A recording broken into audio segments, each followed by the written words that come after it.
So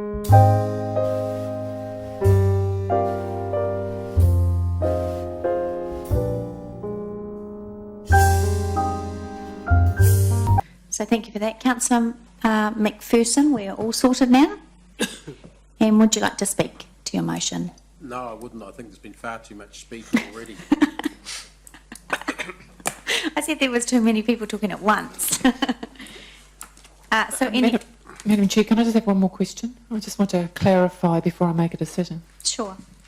Just to the staff, can you just remind me, please, what the consequences would be given that the legal advice in the current Act says that we are not supposed to be building such structures on the cemetery?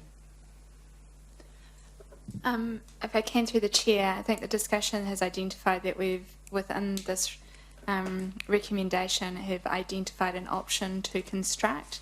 Therefore, it would only be at the time of implementing the construction could that be challenged, and by that time we would have the Burial and Cremation Act review completed. So I think in terms of the way that it's written, it's providing us with an option to do this. Thanks. Right, so are there any further speakers? No, Councillor Councillor Mallet, you've already spoken. I haven't spoken, I've asked questions. Yeah, no, you did speak and then you asked questions. Okay. What do I say? I can't remember. Was that right? Must have been big. Go on then. Yeah, I speak against this. I don't think, for two reasons. A, I think we're on thin ice when we're breaking the law. And secondly, I don't think that we should be competing with, this is not a function that the City Council should be involved with, operating cafes and reception areas that compete with private business. Yeah. Thank you. Councillor McPherson. Yeah, I'll exercise my right of reply. Sure. I think it's quite simple. There is no cafe or other private business going to happen inside the cemetery grounds, which is quite a large precinct. There may well be stuff nearby, and this proposal isn't to set up a cafe, commercial or otherwise. It's a waiting area and an administrative area for the purpose of families going to burials and cremations, and otherwise to visit the sites where their loved ones are buried and cremated. And the evidence has been given to us, both earlier and today, that the rooms we've got there are insufficient size-wise for many of the activities that legitimately happen there. It's an aberration in the law that doesn't allow us to do that now. We were allowed to do it when we first built it, then we weren't, and we may well be again when it's reviewed.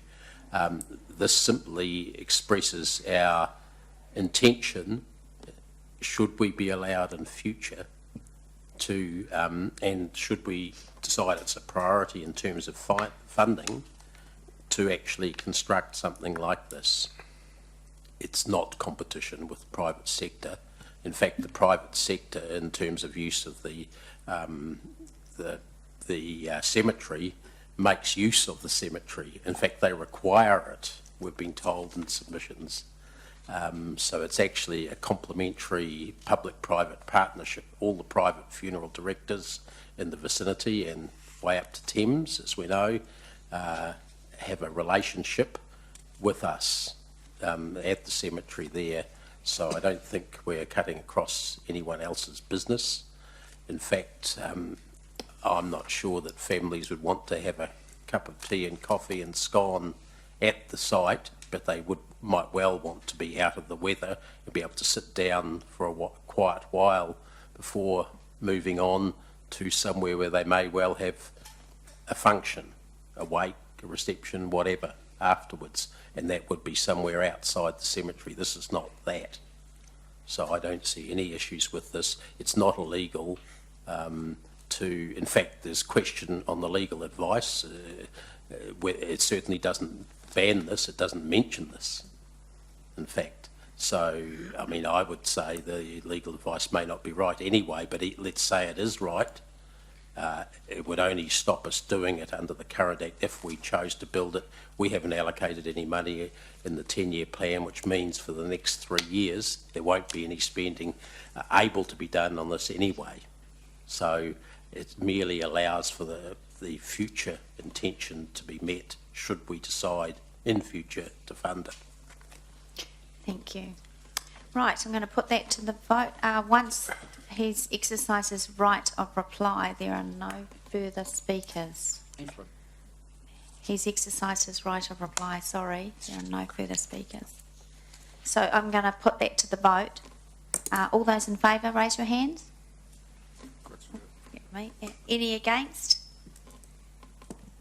Councillor Mallett, Councillor King against.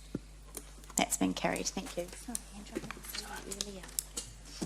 Right, we're on to item 9, Public Arts Subcommittee, page 52. Thanks, Sally. And we've got Ashana and Nick. Thank you. I'm going to take the report as read.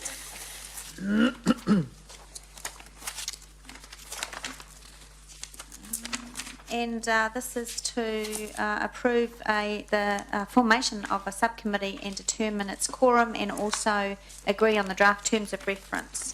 So we'll go to questions. Are there any questions? Your Worship?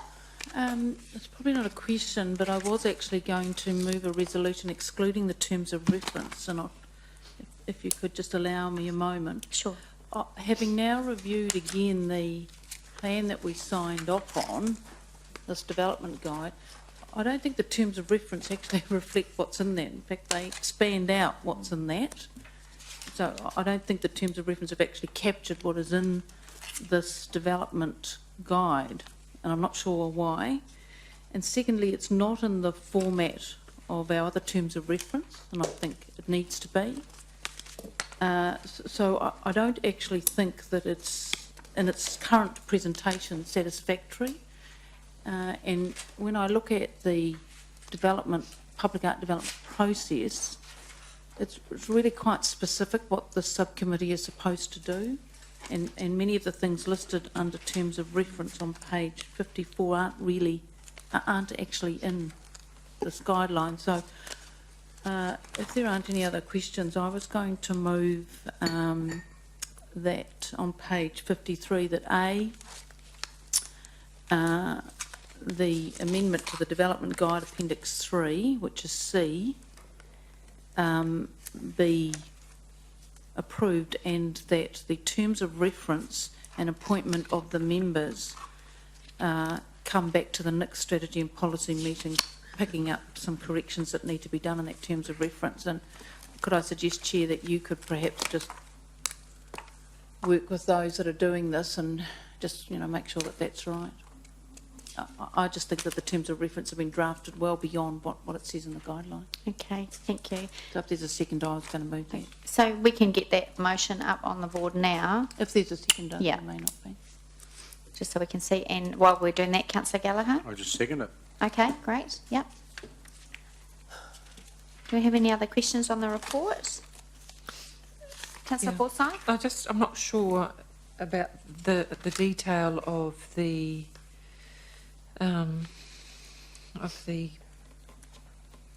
subcommittee, the Public Arts Subcommittee, which elected members, how many, who?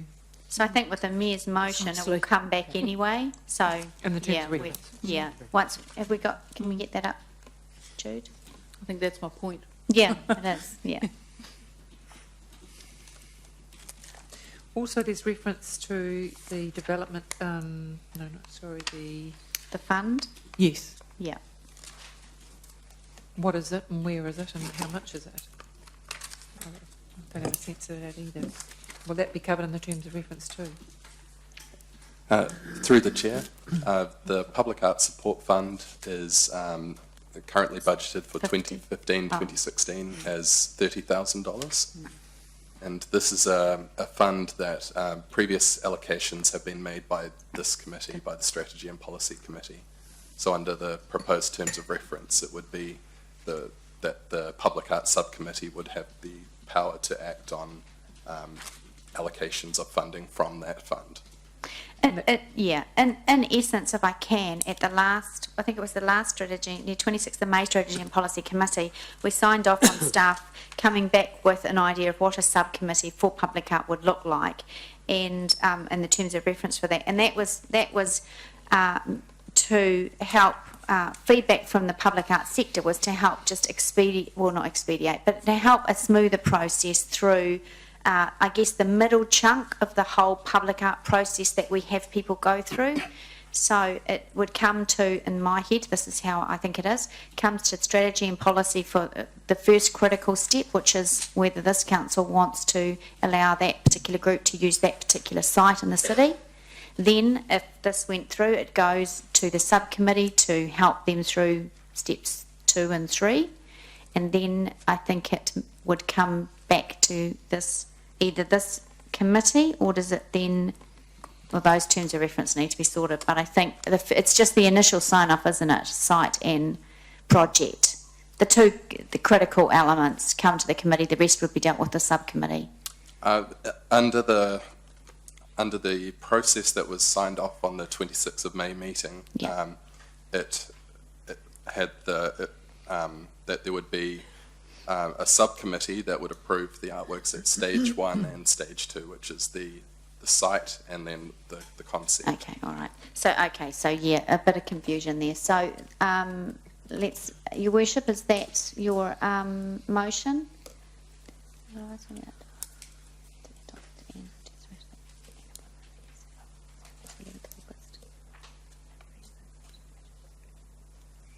I don't think not picking picking up, up is it? No. elections, I don't think that's necessary. It's just that the terms of reference and appointment of members Come back.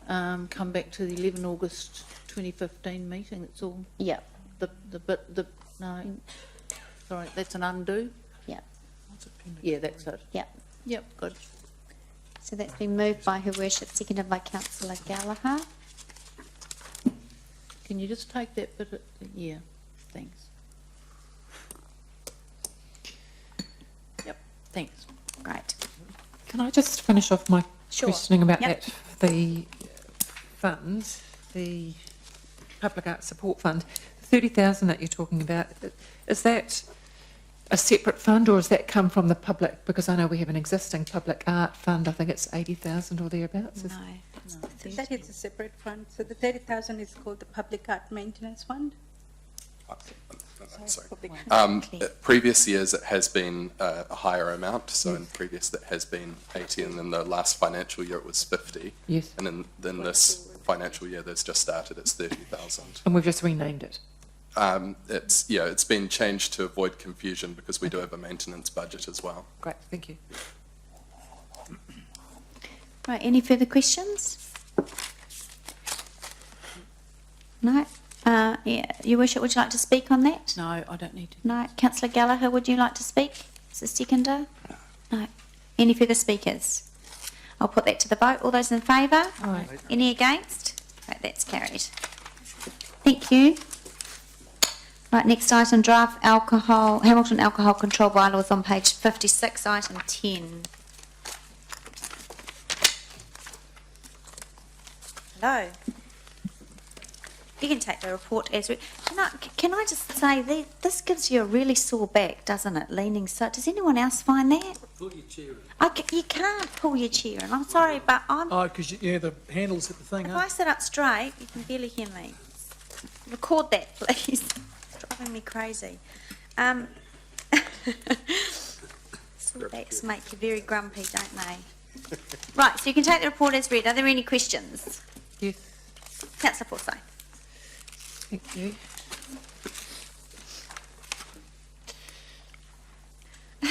I just wanted some clarity. I think it's probably in here in the report, but I did get a little bit confused, so forgive me for that. But when it came to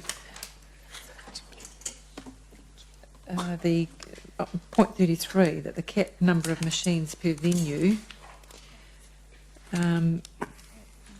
Can you just explain that? I was a little bit confused. Was it? But The wrong one, Margaret. oh, what are we on? Oh, alcohol. We haven't got to gambling yet, we're on alcohol. Sorry about that. Got you wrong. Oh, no, we're on alcohol. Sorry, You I got was your voices so mixed concerned up, with Margaret. my replacement of my chair. Sorry, Councillor Bosso, I wasn't listening. And there's also just a sheet that the committee secretary is sending out that is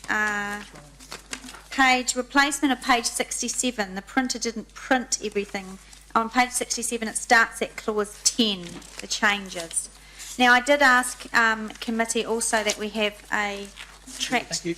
change bylaw, but because the format and layout of the bylaw was quite new to align with our other bylaws, the track change wouldn't be a helpful document. So possibly, Aaron, if you can just highlight any changes, because there are a few policy changes for us. Yeah, thank you, and apologies from Liz and Calvin who can't be here today. The changes are minor. In fact, there's no change to people's rights that we're proposing through this bylaw. It is largely formatting changes. If I can just highlight the points that are in point 26 of the report. So there's three parts of the bylaw which have been updated. I had to update some of the terminology to align with new legislation. We've had to amend the definition of public place to align with the legislation changes, and also just to clarify the ability of New Zealand Police to issue infringement notices, infringement fines as part of the enforcement of the bylaw. Great, Yeah, I thank did- you. So, Councillor I did a Fine. change, yeah, Yeah. questions on this as well. Happy with all the front stuff. I was just had a couple of questions around the actual CBD plan and obviously the citywide banned CBD area, the alcohol ban areas. So on page 6, I've got attachment Yeah, it does say 1. Does this? I know we've got different plans for CBDs that, depending on which part of council you're talking about, you're going to have a different shaped plan. So is there a need for it to be consistent? Does it have to correlate with any other sorts of, like the central city CBD plan or How have you defined the CBD in the map? yeah, is it consistent with Chair, other? we have actually not changed the boundaries of the CBD to reflect the recent changes to the district plan, mainly because that would create a change in people's rights. And the approach to this bylaw review has been no change approach, so we haven't changed the boundaries, and we discussed this with the police as well, and they don't see a reason to increase or change or amend the boundaries of the CBD as outlined in the previous bylaw. So changing the plan and changing people's rights would trigger a whole another consultation or thereabouts, something like that? So how did you define this CBD? Just because of what it is now. This map existed from the previous bylaw, so that at that time this was aligned to the existing known. district plan. Aligned to the what, sorry? To the existing district plan at that time. Okay, thanks. Any further questions? Councillor Mallett. Could I just have a little bit of explanation on page 61? There's a definition of a public place. The second clause, and whether any owner or occupier of the place is lawfully entitled to exclude or reject a person from it. What does that mean? So a place is considered to be a public place, i.e. the bylaw applies. Am I reading that right? Whether any owner or occupier of the place is lawfully entitled to exclude or reject a person from it. So according to this definition, any ticketed events could be considered a public place. For example, a school hall holding an event could be considered as a public place. And this is a change in legislation, not a staff change. Okay, even so. So just what's an example? Say the example again. For Sorry. example, a school hall holding an event, say a 25th Which is birthday. currently not considered a public place, is that right? In the current bylaw, it is not, but under the legislative change, it has been considered a public place. Because someone has the right, i.e. the board use of trust of the school has the right, or the principal or someone. Or the general public has a right to be in that space.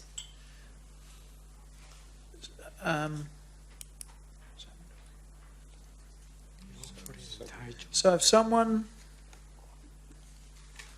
okay, so is this the law? This is the law It's anyway? the is it? law. Okay. All right. Not Okay. too sure what it means. I just got to I'll stop move drinking. when you're ready, Madam Chair. Okay, thank you, councillor Forsyth. Are there any further questions? It's been moved by councillor Forsyth. I'll second. Seconded by councillor Tooman. Right, councillor Forsyth, would you like to speak to your motion? No. Councillor Tooman, do you? No, I think it's been in existence. Police are happy with it, so let's carry on. Okay. Any further speakers? Who is on the hearings committee? E, 7E, who's going to be on that? Oh, yes. I've got here. So we need someone to, thank you, Worship, we need someone to be on the hearings committee. So in the past, I think we've done 3 and we've appointed a chair at this meeting. So who would like to be involved in that hearings committee? Any takers? No Can you- one? What, could you just explain? So This the- is nothing to do with licensing pubs, is it? No. No, it's This to do this with is purely alcohol situations where- bans in public places that have, yeah. So it'll be after the event, someone's been collared for being boozed or when they shouldn't be, and they come to a little tribunal, do they? No. No. This is hearing, this is a draft bylaw and this is going out for, as the report says, this is going out for public engagement. And we need a hearings process because there may be Oh. some submissions. This is So we're the hearing what people have to say about Councillor Mallett. So this is, yeah, Their submissions. yeah. So I'm happy to be on that. So councillor Tooman, councillor Mallett, one more. I have a position to defend. We might, Well, we you've might, got to be impartial, councillor Mallett, could I suggest? I suggest we get a tea table Okay, to look, balance me. look, if no one else, I'm happy to be on that. And councillor Tooman, you do such an excellent job of hearing. Would you do it? You do. Would you do it again? Would you be the chair? Yes. Yes, excellent. All right. So please record that councillor Mallett, myself, and councillor Tooman as chair will form that hearing subcommittee. Thank you, Worship, for pointing that I'd missed that out. So with those names inserted, that's been moved by councillor Forsyth, seconded by councillor Tooman. All those in favour? Any against? That's carried. Thank you.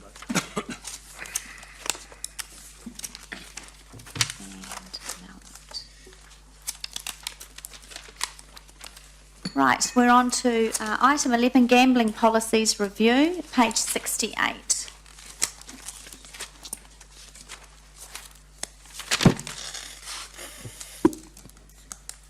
We have Tegan and Fraser. Hi. hello. All right, you can take the report as read, but Tegan, if you wanted to just highlight any changes in the policies that you're recommending. The changes are really summarised in section 15 under the recommendations. These were workshopped with council, albeit briefly. So we're just seeking some clarification and some direction in order to draft up an SOP document that would go out for consultation. Right, thank you. Any questions? So moved. Okay, it's going to be moved by councillor King. Thank you, councillor. Is there going to be a seconder since we've got a motion on the table? Oh, look, I'm happy to second. Okay, we'll just carry on with questions. Councillor Mallett? Hang on, what I'm moving is not to start for, it's not Oh, the sorry, you recommendation. said I'll move. Oh, okay. Sorry, councillor King, you've got a motion that you're going to tell us about? So it's A and B, but instead of option 3, it's option 2. So the rest of that clause would be removed, C would be removed, D would stay. All right, can I, okay. And E would stay. And after 2, it would say, without a relocation clause, so 46, to make it easy, 46, the top line. Do you have that written down somewhere? Have you given it to Democracy? No. Okay, while you're doing that, we'll go to questions. If Jude, if you can just get Councillor King's motion on the board, we'll carry on with questions while you're doing that. Councillor McPherson, did you have your hand up? No? I would second that, that's all. Okay, all right. Councillor Tooman. Yeah, just a question on 46. For example, if a pub in town has a pokie machine, if they decide to move to, say, Dinsdale or somewhere, that means they couldn't take that pokie machines with them, is that correct? Under 46. Under Which I 46, think so is what if, Councillor King yeah, so if we remove the relocation clause from the policy, that would mean, yes, they couldn't shift machines from one area to another. But if their building burnt down, they could rebuild it on the same site and reinstate. Within 6 months. Yeah, within, there are some legislative parameters around that and timeframes. Yeah. What are they? Has to be done within 6 months, and some circumstances need ministerial discretion. Okay, Andrew. Councillor Tooman, did you have any further No. questions on that? Okay. Right, any other questions? We've got a motion on the board. Yes. Councillor Forsyth and then Councillor Mallett. Just on option 3, 51, the last point, removing fees from the policy. What fees are they? So that's not removing the fee structure or schedule, it's just not having that detail in the policy. Because this policy requires legislatively it requires an SCP process, it means that we don't have the flexibility to change fees without going through that whole process. So it would reflect the wording that most of our other policies have, which is that fees are set annually through the annual plan process or something similar. And when the, at point 33, when you're talking about the cap on the number of machines per venue and restrictions on location, when two or more venues merge, if they're going to relocate, can you just describe what the cap or what the maximum number of machines would be then? Oh, We've given approval for 30 once. yeah, it is. Yeah, it's in the policy. If you just, I got a bit confused on it, what your maximum number was going to be, and whether it was against the law to restrict the number or not. Or... So that's not proposed to be changed. When you're merging, Yes. it's not considered a relocation. It's considered something different. So the relocation clauses don't affect that part of the policy. They just remain as they are. 24. It is 24, yeah. So if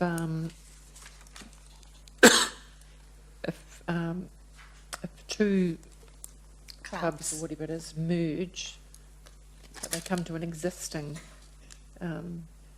club, Site? then site, then tell me how that affects the pokie numbers again. That's exactly the same. So the point that we're trying to clarify and update in the policy is that a discussion with DIA, their interpretation and the legislation allows for mergers, but it has to be to a Section 92 venue, which is an existing site.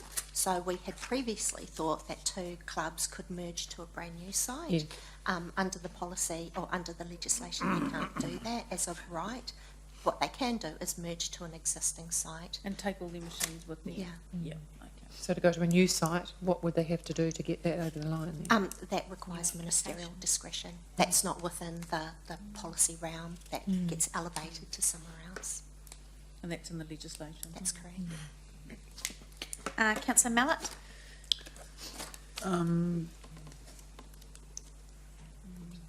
B, recommendation B, which my understanding is our policy is trying to implement a sinking lid. That was the the intent. I Okay, understand. so for class 4 gambling venues, so we talk about more, but under more prescribed circumstances. Yeah, so the intent of the policy originally when it was drafted was to allow some migration of venues that were in less than ideal sites. So in some of our low socioeconomic areas, I've had a look. There are seven venues that sit in these areas that are in non-permitted gambling zones. So the intention was that So they're there there would be an already. incentive for them to move into a site. So by choosing option 2, they would now be entrenched in the site that they would have no ability to move. But it says maybe I misunderstood what you just said, but it says in brackets, to retain the ability for gambling venues to relocate. Yeah. So currently, So for example, we've got the one over in Enderley, Five the chaps. Crossroads. Five Crossroads. Yeah, the Five Crossroads one, yeah. So that's in a, what do you call it? Non-permitted area. A bad area, whatever, yeah. Low socioeconomic, Gary. Yeah, okay. So if they wanted to move, If we went with this resolution, which is option 2, they would not be able to. They'd have to stay where they are or close down. Or apply for a new licence elsewhere. No, because the policy doesn't allow for Oh, new. that's right, sinking lid, yeah. Yeah, it's sinking lid, no new. So, yeah, they wouldn't be able to move. Under the option, so option 3 in the report, the recommendation was that across the board people can't move. The only ones that can move are the ones that are in those non-gambling permitted areas. So we would allow them to move from a non-gambling area into a gambling area, like into the CBD. sorry, but isn't that exactly what Five Crossroads is in a non-gambling It's a area? non-gambling area. And if they wanted to move to a gambling area, you wouldn't let them? No, option 3, the staff recommendation Option 3 would allow that to occur. The current Option motion. 2, which has been proposed, would Oh, not okay. allow that to occur, yeah. Okay. Okay, Deputy Mayor? Oh, Yes, thanks, Chair. To Tegan, I just wanted to get absolute clarity in my mind. Under option 2, if a business were to be given notice by the landlord that the lease is being terminated or not renewed, that would effectively close that business for good. But under option 3, if that person was given a notice to quit, that the lease was not being renewed, under option 3, that person could have the right to move to another location. Yes. The Okay. gambling part. Providing that they were in a non-gambling area to start Okay. with. Can I just be clear? I'd like to signal an amendment which would Yeah. be all of it except option 2 would be option 3. The staff recommendation. the staff recommendation, yeah. Is there a seconder for that amendment? Yes. Councillor Forsyth? Okay, so, well, Democracy will get that up on the board, but we'll continue with questions. Councillor McPherson? Yes, thanks. Tegan, in the 12 years since we first had this policy, how many sites or gambling places have, class 4 gambling venues, have requested to move and have actually moved? There have been a With few. taking their, I'm not talking about the mergers, sorry. Yeah. Just the actual ones that would be allowed to under option 3, let's put it that way. So since the 2010 review, we've had 1, 2, 3, 4. 4 move. Before that, it wasn't allowed, was it? I know we've always allowed relocations. I'm not sure. And where did they move from and to? They were all within gambling permitted areas, bunny hopping to other gambling permitted areas. So the sort that you're talking about now under option 3, that wouldn't have been allowed. You were saying before that the purpose of option 3 clause, I think I heard you right, was to encourage is the wrong word, but permit moving from a a non-gambling area to a permitted gambling area. That's correct, yeah. No, that was still allowed within But all so versions of they the can move policy. within permitted areas as well. Yeah. Yeah. Yes. So it's not restricting that. No, there is no currently the relocation clause is quite broad. It allows anyone to move, And- providing they meet the provisions Sorry, of the I'm policy. confused now. But option 3 is then the same as the status quo. Status quo. No, But it- option 3 is retaining the ability to move, but Yeah. only restricting it to people who are outside of current gambling Well, that's what I areas. was asking. You said those ones that moved in the last 3 years, the 4 that moved, would still be allowed to move. Oh, no, sorry, I misunderstood your question. Yeah, no, right. Okay. those 4 would not be allowed. Yeah, thanks. So is gambling does it harm people? There is a lot of research that shows harm associated with various types of gambling, yes. And has anyone moved out of the high-risk areas in the last 12 years? No, those 7 have stayed where they are. Why? I'm not sure. I could hazard a guess that they're in quite good sites in terms of attracting the type of clientele that they want. So we call what we've got at the moment a sinking lid policy? What's that, sorry? We call the option we're running under at the moment a sinking lid policy? It is, yeah, it is So called a sinking lid. How many but- machines are we losing in the 12 years since we've been running it? 530 odd to start with. We started in 2004, we started with 650 machines, and DIA stats for December 2014, we were down to 451. Could you say those figures again, please? So we've gone from 650 down to 451 in a 10-year period. And some of those the reduction in numbers has been achieved by our relocation policy, because as people relocated, we took their 18 machines down to 9, but the legislation has changed, so we wouldn't be able to affect any kind of reduction now. And under clause 46, it says this would result in a true sinking lid. So the policy we're calling a sinking lid at the moment is not really a sinking lid. Yes. It is a sinking lid, but it does allow some variances. It doesn't allow any, so it's a sinking lid in the fact that it doesn't allow anything new. So a group of machines moved into Greenwood Street, into Hooters, is it? What's it called, that bar? Hooters. Hooters? Oh, or Jugs, knockers. Anyway, Jugs, a couple of years ago. Where did those machines come from?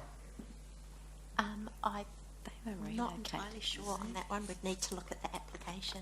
So those machines got sold by the owners to a new bar that was setting up? I don't think the process is selling them. I think the society just relocate them. And then when Jugs folded or went out of business, they were just moved on to another area. Greenwood Street, I would imagine, would have to have been very close to a high-risk area. I mean, it's high-density residential properties bordering Yeah, so that area. I do remember that was a bit of an anomaly. I remember looking into this. So my notes say that they applied to council to relocate from the Frankton Junction bowling greens to Jugs on Greenwood Street, but Jugs didn't actually eventuate. It didn't open, so the machines remain at the bowling club. However, the relocation consent lasts for it's got quite a long time frame on it, so they still could at some time relocate. My understanding is that the legislation is going to be reviewed, and they're going to close up that loophole, so that once you apply for a relocation and you're granted, you have 6 months to move, and if you don't, then the application ceases to be valid. So what you're saying is They never actually moved. They applied successfully, but the business that they were moving to never got off the ground, so they've stayed at the Frankton Junction bowling greens. So they can move inside the low-risk area, but the high-risk area, they're not allowed to move. We've got this legislation in place, we've got this policy in place to try and move people out of the high-risk areas, but nobody's ever moved out of the high-risk areas. No, not that I'm aware of. The 7 that are in those non-gambling areas when the policy was created are still there.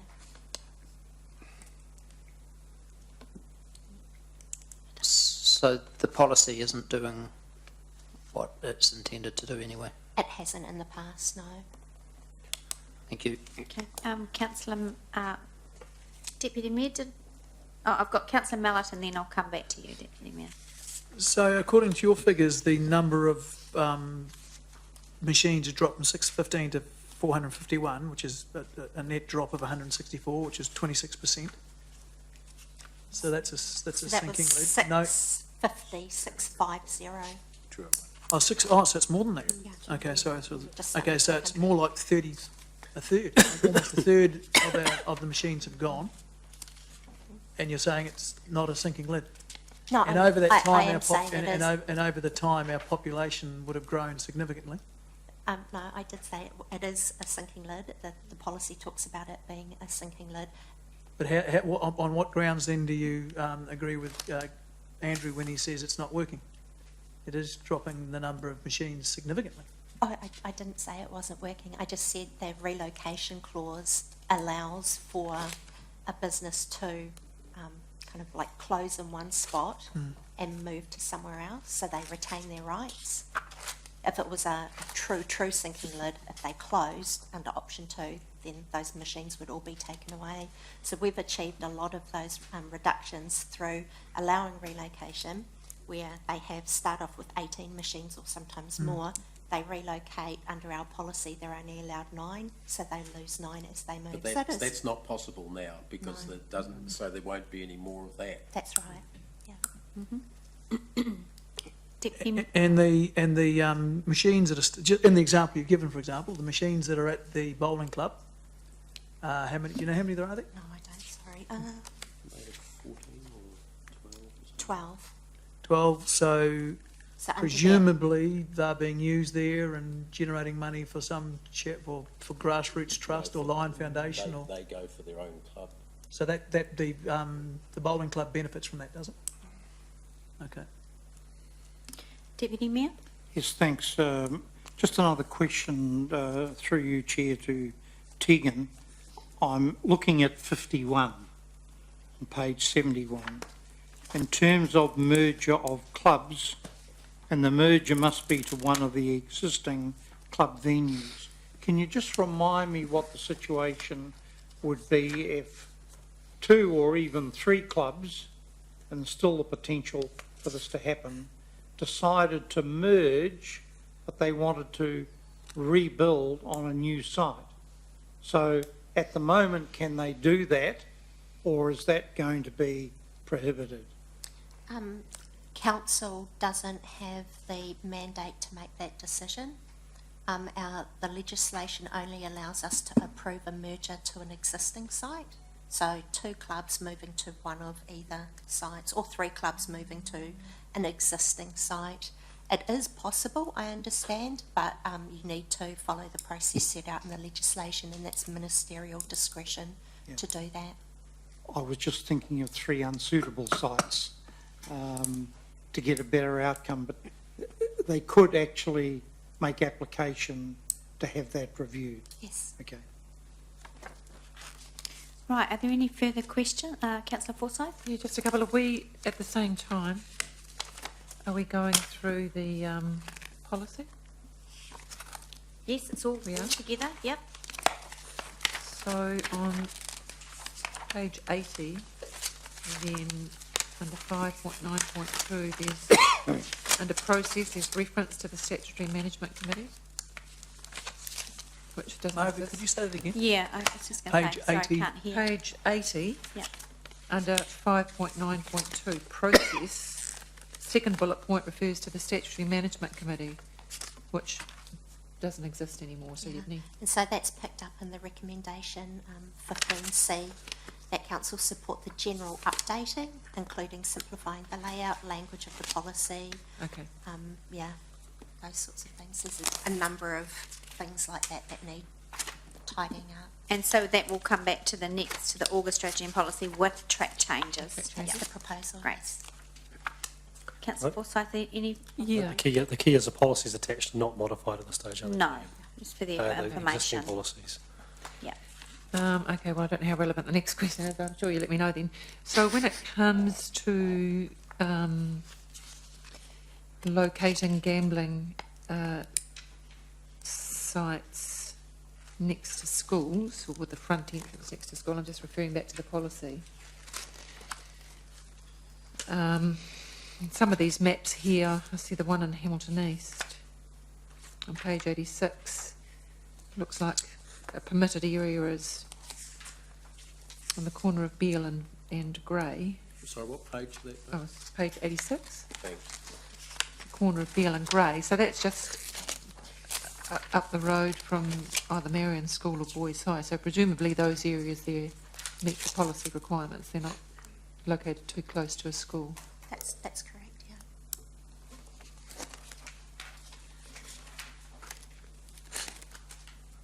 Is that all your questions? Yep. Yep. Thanks.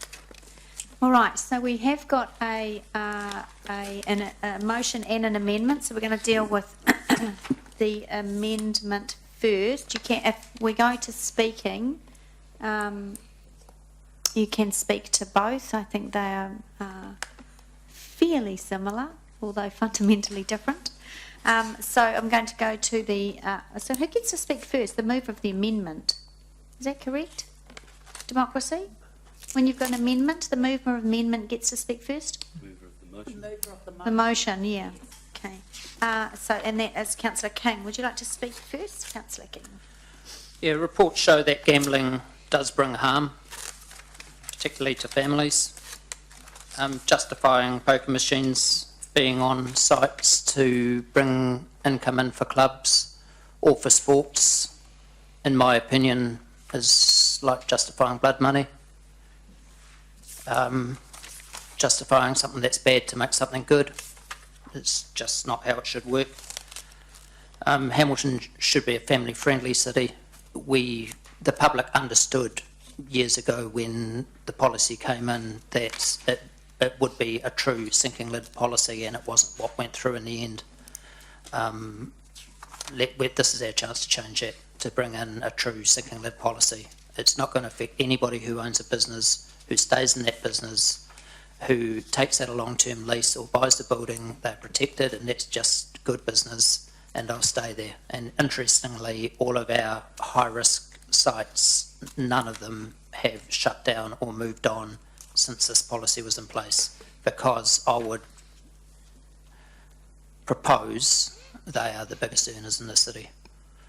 So let's introduce, this is our chance to introduce a true sinking lid policy. So just encourage you all to vote for the motion. Go to the seconder. Councillor McPherson, did you wish to speak now?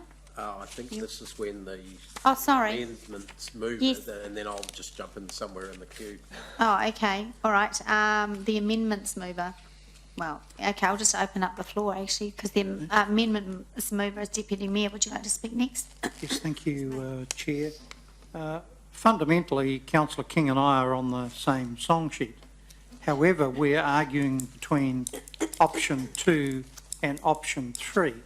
And the option that I have preferred in the amendment is simply to allow a business that may be moved on by a landlord decision not to be forced to close down. All the other rules are around that, but it is about council then becoming the arbiter of who's in business and who isn't. So the rest of it we agree on. It's the option that I think is important to look at. Thank you. Thank you, Deputy Mayor. Councillor McPherson. Yeah. What I would say to the Deputy Mayor, and I don't disagree with his general principles he talked about, it's not council being the arbiter, it's the community being the arbiter. This is whichever policy we end up with, and going back historically to our first ones and subsequent ones, they were all involved considerable community consultation, a lot of community input into that, and our policies that we came up with very much the community's policies after lots of argument, after lots of high-powered, expensive legal input from the gambling industry, I might add, and which did have some sway, but not all that much. The community did outweigh it and got most of their wishes through, but not all of them. I think one of the wishes, which Councillor King alluded to, was that there be a sinking lid policy. No one argued, or certainly not successfully, for existing businesses to be put out of business, and that's not being argued for now either. What's being argued for, that if you've got your business in place, you're certainly entitled to keep it going because you followed the rules when you started it. But if you want to move to somewhere else, then you have to abide by the rules, and the rules here, which we're permitted to bring in, don't allow you to take your pokie machines with you. I remind everyone that the object of the Gambling Act, and says this quite clearly in there, is that the purpose, the gambling should not be the primary purpose of the establishment. If you have a bar, you can still move your bar. It's not stopping the Grandview Tavern, I think it's called, out on Grandview Road, moving from Norton to somewhere else. If it's not wanting to move because the gambling machines are the primary part of its income, which I suspect is the case, that's actually not what the law allows. They're not allowed, they're not supposed to be getting the majority of their income from gambling machines. The next thing I would say is that it's quite indicative that none of the 7 sites that are in non-permitted areas because of existing user rights, been there for 12 years, none of them have actually applied to move in this time.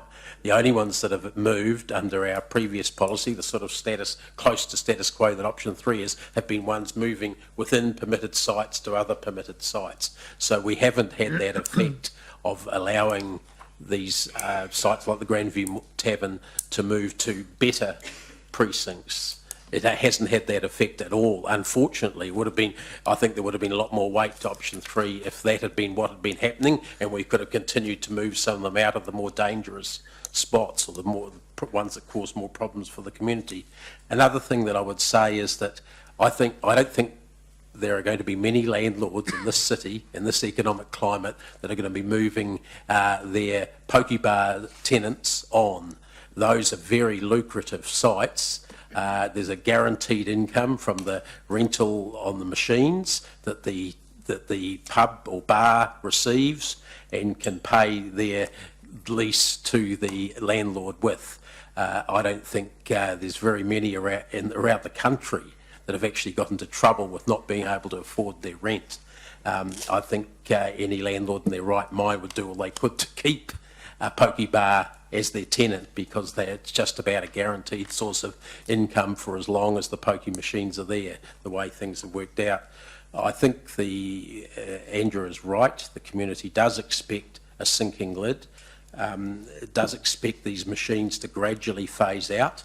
I would say that the benefit, or the claimed benefit, depending on your point of view, that accrues from pokie machines putting money into sports and other societies is well and truly outweighed by the harm that they cause. Now, some organisations that I've been on boards and committees of have themselves applied for those funds because there's been not enough choice, no options for them but to try and get funds from that. That doesn't make it good or right or the best thing to happen. I think we've sort of got an obligation back to our community to try and make sure that its wishes in the long term are phased in without putting anyone out of business. I don't think option 2 puts anyone out of business. The Grandview Tavern can stay exactly where it is with its 18 machines as long as it and its landlord likes.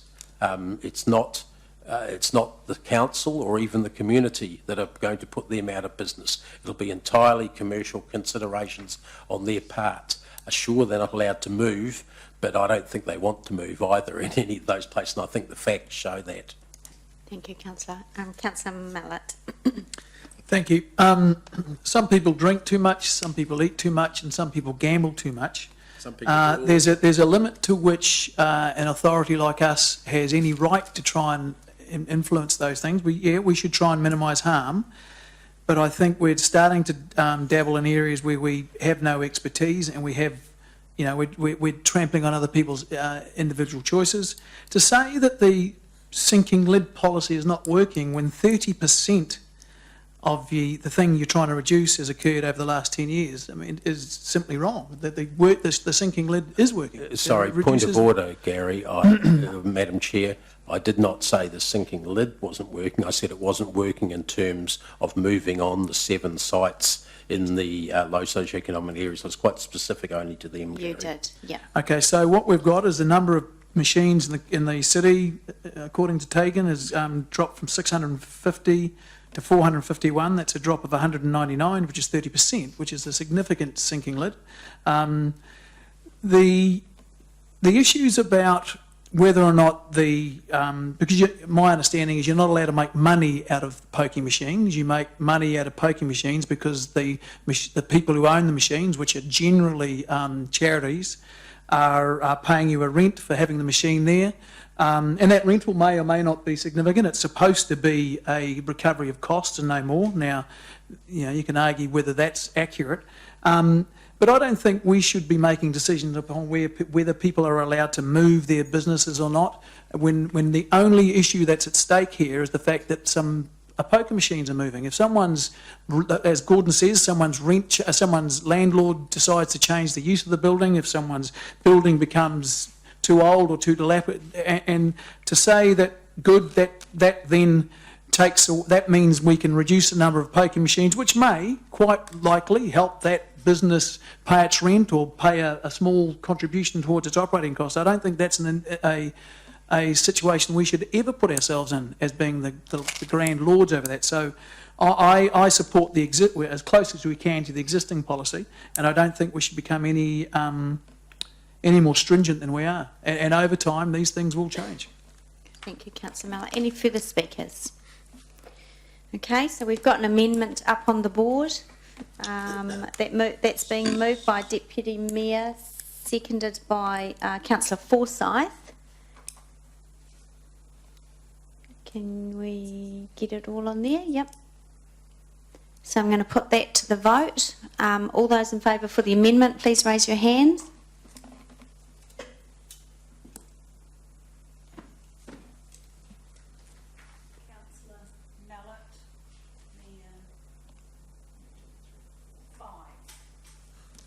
And all those, sorry Jude, all those against, please raise your hands.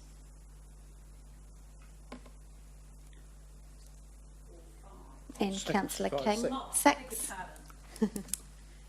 So that's been carried, and the amendment become... No, the amendment is lost. You're lost. Oh, sorry, 4 and against, sorry. God, it's been a bad day today, aren't I? It's the chair.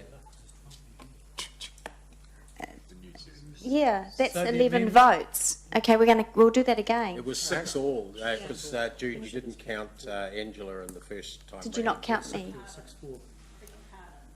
Put the vote again. Put the vote I again. wasn't going to tell you, but I thought I'd better. Let's vote again. For the amendment, please raise your hands. 6. And against the amendment? 6. 6 again, so it's equality of votes, Madam Chair. So I'm not going to use my casting vote, so what do we do? The status quo remains. So we go to the motion. Okay, so we're going to go to the motion. Just point of order, why is the motion the status quo? Well, Democracy Manager can answer. The status quo is that we don't have any decision from the committee, so the amendment is not carried. Could I make a procedural point here? This is to go, it's a question first, this is to go out for consultation? Yes. Yes. Correct. So should we not, being sensible, put both options out as equally supported by council at this point? It doesn't hurt to receive feedback on that, and we're not trying to win the argument right here. We've got another bite at it. Yeah, that's a good idea. Just through the chair, this obviously will come back to the next meeting in terms of a statement of proposal. If that is the wish of the committee, we can prepare a statement of proposal to do exactly that. So it will come back to this meeting in August in terms of a statement of proposal, so we can prepare it with With the both two options. So we, Are we still going to vote on the motion? yeah.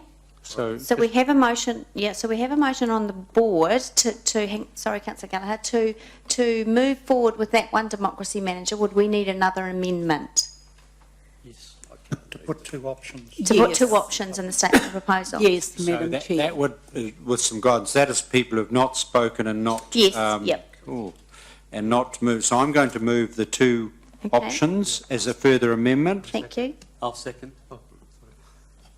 thank you. Okay. So that's simply what the wording of no, it's not, it's different, isn't it? It's just to change clause B through the chair, just to show both option 2 and option 3.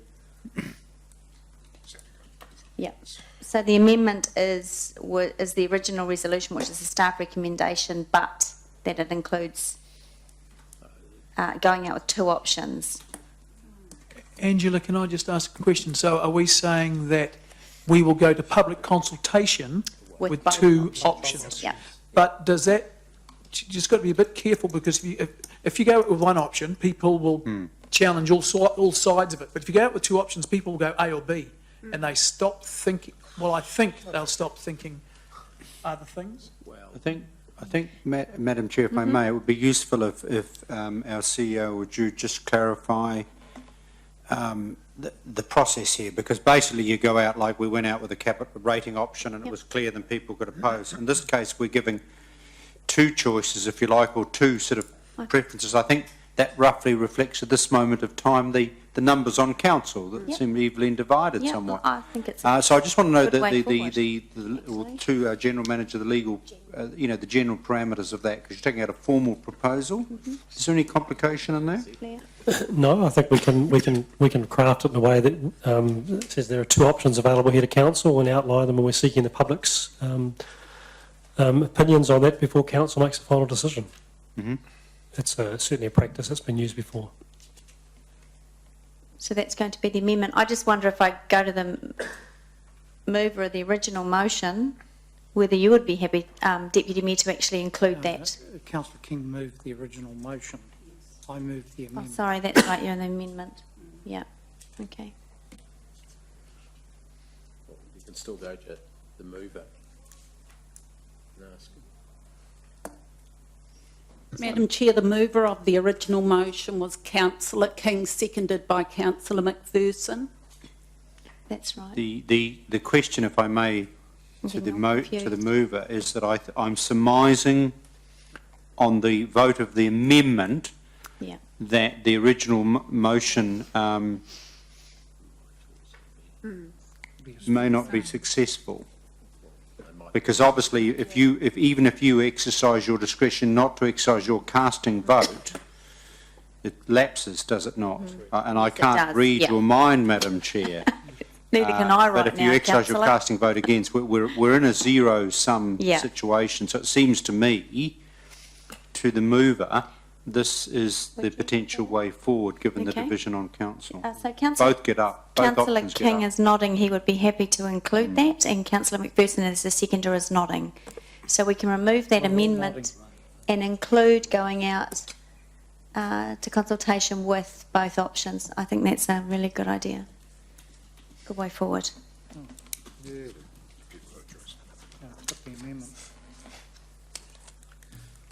So we're back on the motion, everyone? Just on a true, so where are we going to put that, Jude?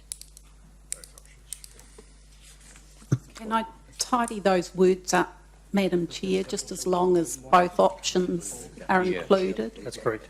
Yep. Councillor Mallett? Can I just ask then that if this is going out to public consultation, it be made quite clear to the public that these are not the only two options? So it's quite clear, because otherwise people will, and it will happen anyway, people will think they've got to it's almost a referendum, is it that or that, but they are able to make whatever submissions they choose. Tegan may want to just comment. Yeah, certainly the legislation sets out what our statement of proposal needs to include, and it does need to include an assessment of all other practical options and why they were discounted. Why don't we just include in C that the staff are instructed to prepare a statement of proposal that reflects option 2 and option 3 and bring that back to the August Strategy and Policy Committee meeting.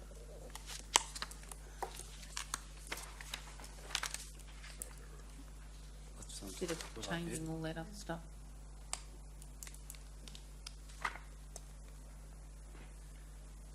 I mean, why can't we do that? Because we're not required to make a decision. What we're required to do is to instruct staff about what we want in a statement of proposal. Yep. If you go down to E, you can just add the words into E.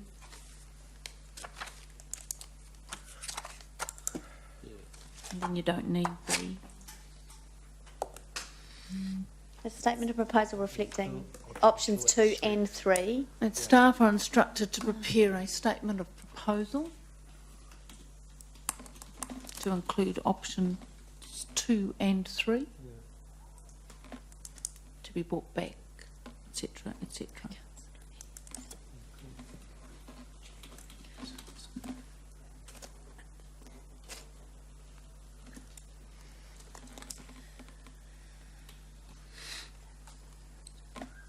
Okay.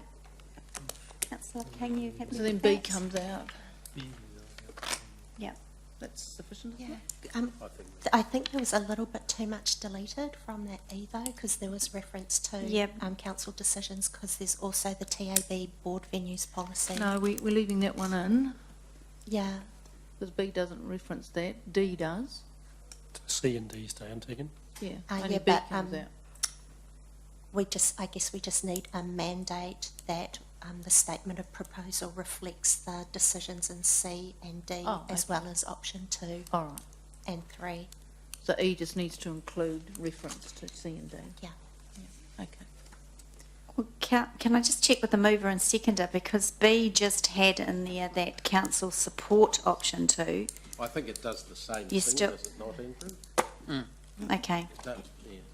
I thought there was a difference between actually going with a statement of proposal that says council supports a particular option, but here are both options. Well, option E has us going out with those two effectively Okay. as the preferred, Okay. equal.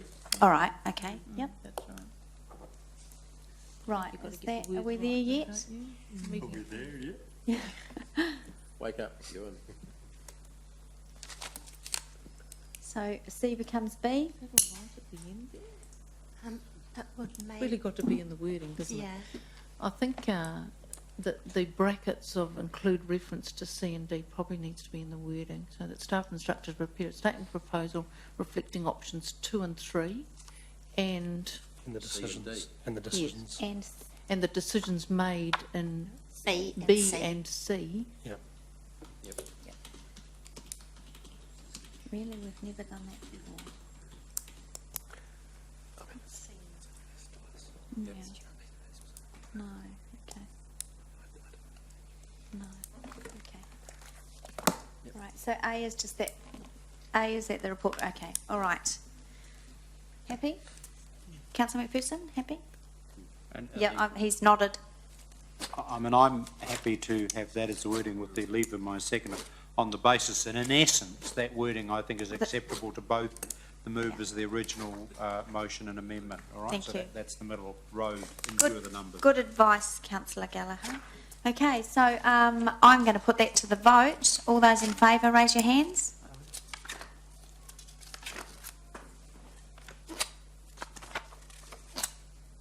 I think that's unanimous. Yep. Any against? No, that's carried. Okay, look, it's 4:15. We're going to break for 10 minutes. Come back at 4:25.